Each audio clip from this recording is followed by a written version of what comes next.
Welcome to நம்ம south India Hampi சீரீஸ்ல 50வது இடம் தான் பார்க்க போறோம். Place number 50. நம்ம வந்து எக்கச்சக்கமான எபிசோட் பண்ணிட்டோம். ஆனா இந்த எபிசோடு கண்டிப்பா ஒரு இன்ட்ரெஸ்டிங்கான வீடியோவா இருக்கும். ஏன் அப்படின்னா இந்த பார்த்த இடங்களை எல்லாமே கட்டி ஆண்டவர் இவர் தான். அவரோட சமாதி தான் பார்க்க போறோம். கிருஷ்ணதேவராயரோட சமாதி நடு ஆத்துல துங்கபுத்ரா ரிவரோட நடு பகுதியில அமைஞ்சிட்டு இருக்கு.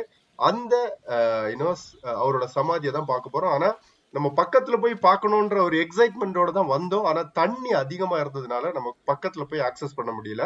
தூரத்துல இருந்து பாக்குறோம். இப்ப பாத்துட்டு இருக்கீங்களா, 64 பில்லர்ல அமைக்கப்பட்டிருக்க ஒரு பிரம்மாண்டமான சமாதி.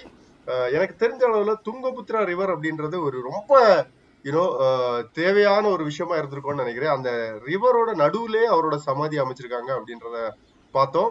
சோ இவர் வந்து எவ்வளவு பிரம்மாண்டமான மன்னர் அப்படின்னா வந்து இங்க மட்டும் இல்ல, விஜயநகர் எம்பையர் மட்டும்தான் இவர் கட்டி ஆண்டாருன்னு கேட்டீங்கன்னா இல்ல. தமிழ்நாட்டுல எக்கச்சக்கமான கோயில்கள்ல ராஜகோபுரம் கட்டினது அவர் தான்.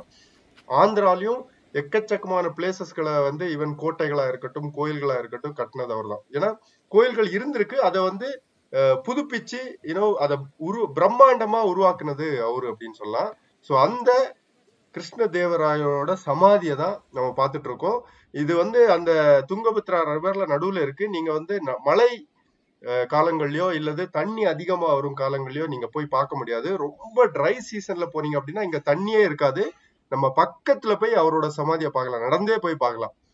நம்ம போற டைம் வந்து அந்த மழைக்காலம் அப்படின்றதுனால வந்து நம்ம பக்கத்துல போய் பார்க்க முடியல, தூரத்துல நின்று தான் பார்க்க முடிஞ்சது. ஸோ அவரோட சமாதி இன்னைக்கு இந்த விஜயநகர் எம்பையரை கட்டி ஆண்ட மன்னர் ரெஸ்ட் எடுக்கிற பிளேஸ் அப்படின்னு சொல்லலாம்.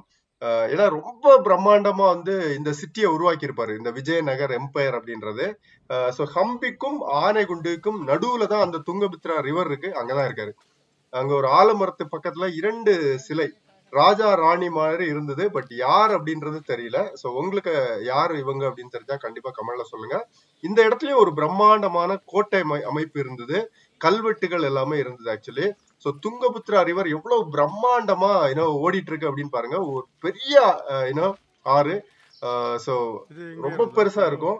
இது வந்து 2ஆ பிரிஞ்சு போகும். சோ இந்த ஆனைகுண்டி அப்படின்ற பகுதி பாத்தீங்க அப்படின்னா ஒரு பிரம்மாண்டமான இடம். இதுல வந்து ஹம்பி ஐலாண்டுன்னு ஒரு இடம் கூட இருக்கு. சோ வரும் வீடியோஸ்ல நம்ம அதை பார்ப்போம். ஆக்சுவலி அந்த இடமும் அது வந்து ஒரு துங்கபத்ரா ரிவர் பிரிஞ்சு 2ஆ போகும்போது நடுவுல ஒரு ஐலாண்ட் கிரியேட் ஆகுது. சோ அதையும் நம்ம வரும் வீடியோஸ்ல எல்லாம் பார்க்க போறோம். கண்டிப்பா இந்த வீடியோ பயனுள்ள வீடியோவா இருக்கும்னு நினைக்கிறேன். நிறைய பேர் ஹம்பி போயிருப்பீங்க, அவரோட சமாதி எங்க இருக்குன்னு தெரியாம கூட இருந்திருக்கும். சோ நீங்க இப்ப பாத்துருக்கிறது வந்து ரொம்ப முக்கியமான ஒரு ஸ்பாட்டு. வரும் வீடியோஸ்ல நம்ம அதையும் சொல்லுவோம். சோ ஆனைகுண்டியில 2வது இடம் தான் நம்ம இப்ப பாத்துட்டு இருக்குது அவரோட சமாதி. சோ கண்டிப்பா அந்த வீடியோ பயனுள்ள வீடியோவா இருந்திருக்கான்னு நினைக்கிறேன். நீங்க நம்ம சவுத் இந்தியா சேனலை சப்ஸ்கிரைப் பண்ணலன்னா சப்ஸ்கிரைப் பண்ணிட்டு இந்த வீடியோ பாருங்க. தொடர்ந்து அடுத்தடுத்து ஆனைகுண்டியில உள்ள எல்லா வீடியோஸும் வரப்போகுது. தேங்க்யூ.